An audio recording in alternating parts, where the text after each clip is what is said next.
నా యొక్క పెద్ద బాబు శ్రీవిద్యా స్కూల్లో సెకండ్ క్లాస్ చదువుతూ ఉన్నాడు. ఎప్పట్లాగే స్కూల్కి వెళ్ళి నిన్న వచ్చాడు. వచ్చిన తర్వాత ఇంట్లో ఏడుస్తూ ఉన్నాడు. ఏడుస్తూ అంటే మా మిస్సెస్ వాళ్ళ అమ్మగారు అడిగారు ఏంటి అనేసి అడిగితే ఏ మాట కూడా చెప్పలేదు.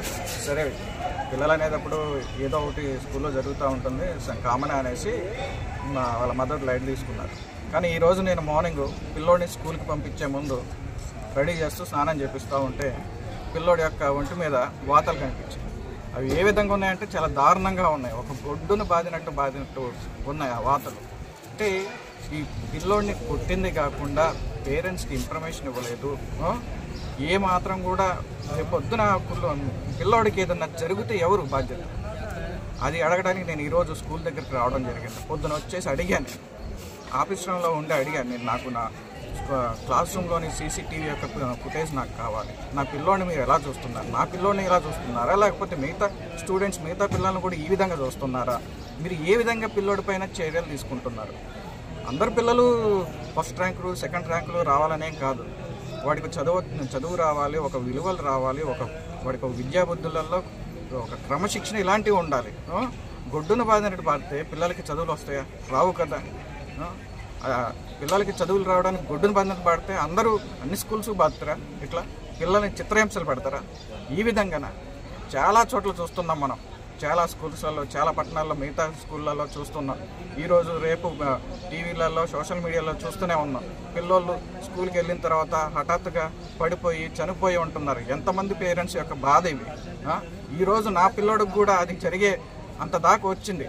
నా ఆవేదన నా ఒక్కడిదేనే కాదు, స్కూల్లో ఉన్న పిల్లలు మిగతా పిల్లలు కానీ మిగతా స్కూల్లో కానీ ఈ విధంగా జరగకుండా ఉండాలి. అంటే ఈరోజు నా పిల్లోడికి జరిగిన అన్యాయం ఇట్లా జరిగింది కాబట్టి ఈ స్కూల్ యొక్క పైన చర్యలు తీసుకోవాలి. తీసుకుంటేనే ఇలాంటివన్నీ రాష్ట్రంలో కానీ మిగతా చోట కానీ ఆగుతాయని నా యొక్క ఆవేదన. ఇది నా ఒక్క పిల్లోడి గురించే కాదు, మిగతా నాలాంటి తల్లిదండ్రులు మిగతా ఒక పేరెంట్స్ యొక్క బాధను నేను వెలబుచ్చుకుంటూ ఉన్నాను. ప్రభుత్వం దీని మీద చర్యలు తీసుకోవాలని నేను కోరుకుంటూ ఉన్నాను. శివప్రశాంత్, భద్రాచలం పీడిఎస్ భద్రాచలం డీన్ కార్యదర్శిని. భద్రాచలం పట్టణంలో ఉన్నటువంటి శ్రీ విద్యా సంస్థల్లో రోజు రోజుకి వాళ్ళ ఆగడాలు పెరిగిపోతా ఉన్నాయి. ముఖ్యంగా నిన్న జరిగినటువంటి ఘటన సెకండ్ క్లాస్ పిల్లవాడిని విహింసరహితంగా బాగా కొట్టి విద్యార్థిని పంపించి కనీసం పేరెంట్స్ కూడా ఇంటిమేషన్ ఇవ్వకుండా విద్యార్థిని పంపించడం, దాంతో ఈరోజు శ్రీ విద్యా స్కూల్ ముందు ధర్నా నిర్వహించడం జరుగుతూ ఉంది. దీనికి ముఖ్యంగా శ్రీ విద్యా సంస్థలో చదువుతున్నటువంటి ప్రతి ఒక్క పిల్లవాళ్ళని విచిత్రరహితంగా కొట్టడం, సెకండ్ క్లాస్ పిల్లవాడు దారుణమైనటువంటి పరిస్థితులలో వాతలు వచ్చేటట్టు కొట్టడం జరిగింది. కాబట్టి దీనికి సంబంధించినటువంటి ఎంయూ గారిని, అట్లాగే దీనికి సంబంధించిన దాంట్లో ప్రిన్సిపల్ ని, అట్లాగే సీసీ కెమెరా ఫుటేజ్ ఇవ్వాలని చెప్పేసి కూడా తల్లిదండ్రులు అట్లాగే సంబంధించినటువంటి సంఘాలు పీడిఎస్ గా ఇక్కడ ధర్నా చేయడం జరిగింది. కనీసం పట్టించుకోకుండా 1.5-2 గంటల నుంచి నిలబెట్టి బయట తీసుకుని ధర్నా వచ్చిన తర్వాత ఎంఈఓ గారు మన సిఆర్టీని పంపించడం జరిగింది. కాబట్టి రాష్ట్ర ప్రభుత్వం కానీ దీనికి సంబంధించినటువంటి విద్యాశాఖ అధికారులు కానీ అట్లాగే శ్రీ విద్యా యాజమాన్యం కానీ చాలా నిర్లక్ష్యంగా వ్యవహరిస్తూ ఉంది. ఈ నిర్లక్ష్యం ఖచ్చితంగా విడనడాల్సిందే. పీడిఎస్యూగా ఈ స్కూల్ ని వెంటనే సీజ్ చేయాలి, కేసు నమోదు చేయాలి.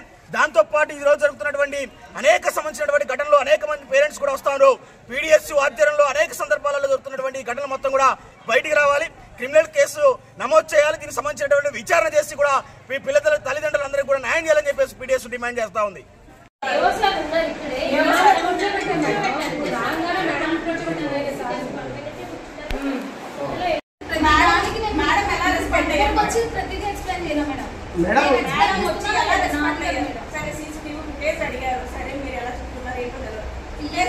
లేదు కొత్తగూడెంలో ఉంటుంది, మా హెడ్ ఆఫీస్ అక్కడే ఉందనేసి చెప్పి టైం పడుతుంది తెప్పిస్తామని ఏదో ఒకటి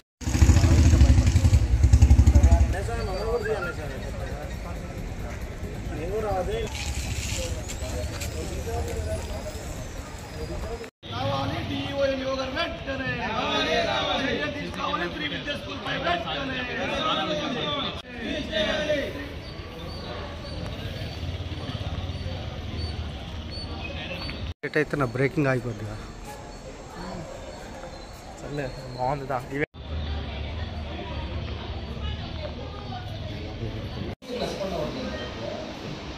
ఎంత కొట్టారు స్వామి? కరెక్ట్ కొట్టారు స్వామి.